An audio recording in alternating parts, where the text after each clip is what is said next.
IPL தொடரில் CSK அணி விளையாடியுள்ள 11 போட்டிகளில் 6 வெற்றி 5 தோல்வியுடன் 12 புள்ளிகள் பெற்று புள்ளிப்பட்டியலில் 3வது இடத்தில் உள்ளது. அடுத்து விளையாடவுள்ள 3 போட்டிகளில் 2 போட்டிகளில் வென்றால் மட்டுமே சென்னை அணி பிளே ஆஃப் சுற்றுக்கு முன்னேற முடியும் என்ற நிலை உருவாகியுள்ளது. குஜராத், ராஜஸ்தான் மற்றும் ஆர்சிபி அணிகளுக்கு எதிராக அடுத்த 3 போட்டிகளில் சிஎஸ்கே அணி விளையாடவுள்ளது.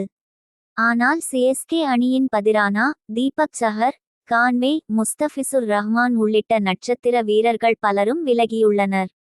இதனால் சிஎஸ்கே அணி கிட்டத்தட்ட பி டீமுடன் களமிறங்க வேண்டிய நிலை ஏற்பட்டுள்ளது.